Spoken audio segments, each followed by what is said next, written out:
हमें आईवीएफ कब कराना चाहिए? ये एक बहुत ही बड़ा क्वेश्चन रहता है सबके दिमाग में। जैसा कि हम जानते हैं कि निसंतानता की प्रॉब्लम बहुत बढ़ती जा रही है। हर एक परिवार में एक तो कपल ऐसा है ही जो निसंतानता से जूझ रहा है। ऐसे कपल्स बहुत परेशान हो जाते हैं, वो मेंटली भी बहुत डिस्टर्ब हो जाते हैं कि अब हम क्या करें। निसंतानता के इलाज में बहुत तरह के इलाज होते हैं, पर पेशेंट्स के मन में ये क्वेश्चन रहता है कि हमें आईवीएफ कब कराना चाहिए।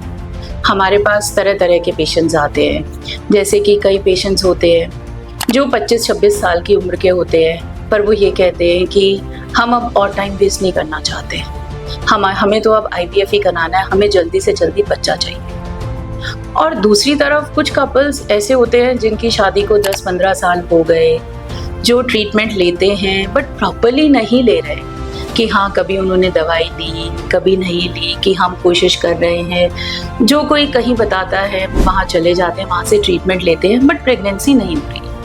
ये किस वजह से हो रहा है? क्योंकि निसंतानता के इलाज के प्रति अवेयरनेस कम है, शायद इस वजह से। अब आईवीएफ कराने के बहुत से कारण होते हैं, जैसे कि अगर महिलाओं में एग की क्वांटिटी कम है, अगर आपकी एज कम है, एज के साथ अगर आपका एएमएच कम हो गया है, आपके अंडे नहीं बन रहे, अंडे नहीं फूट रहे हैं टाइम से, अगर आपको सिवियर पीसीओडी है, एंडोमेट्रियोसिस है, आपकी दोनों ट्यूब्स ब्लॉक हैं या दोनों ट्यूब्स किसी वजह से खराब हो गई हैं, आपके यूट्रस में कोई रसोली है या यूट्रस में कोई पर्दा है जिसे हम यूट्राइन सेप्टम कहते हैं, ऐसी कंडीशंस में अगर आप आईवीएफ कराएंगे तो आपके लिए लाभदायक होगा।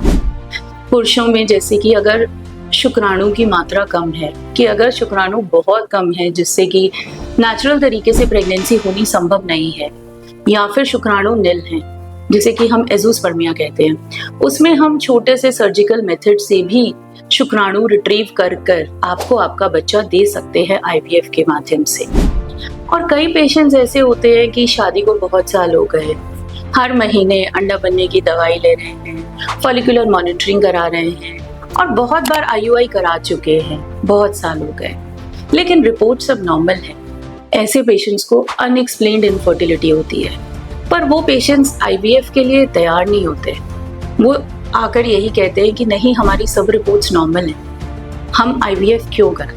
बट मैं आपको ये कहना चाहती हूँ, अगर आपको निसंतानता की प्रॉब्लम है, आप अच्छे आईवीएफ सेंटर में जाइए, वहाँ पर आपको एक फोकस्ड ट्रीटमेंट मिलेगा।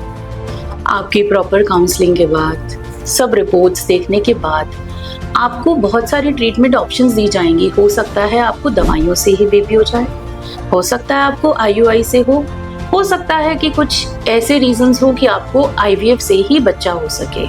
तो मैं आपसे यही कहूँगी कि आप अननेसेसरी बार बार हर महीने अंडा बनने की दवाइयाँ लें, हर बहुत बार आईयूआई कराएं, बेबी ना हो, उस चक्कर में अपना टाइम वेस्ट मत कीजिए। क्योंकि हमारी बायोलॉजिकल क्लॉक चल रही है, हमारी एज बढ़ रही है, हमारी ओवरीज में एग्स कम हो रहे हैं। पता चला कि जब तक आप एक सेंटर में पहुंचे तब तक आपकी ओवरीज में एग्स ही नहीं बचे और आपको डोनर एग्स लेने पड़े।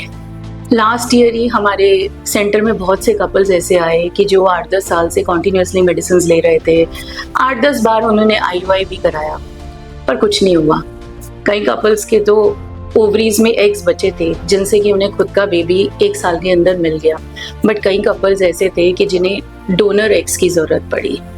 तो प्लीज़ आप अननेसेसरी टाइम वेस्ट मत करिए, आप सेंटर में जाइए तो डॉक्टर आपको प्रॉपर्ली गाइड करेंगे कि आपको आईवीएफ की ज़रूरत है या नहीं है। आशा करती हूँ ये वीडियो आपके लिए फ़ायदेमंद होगी।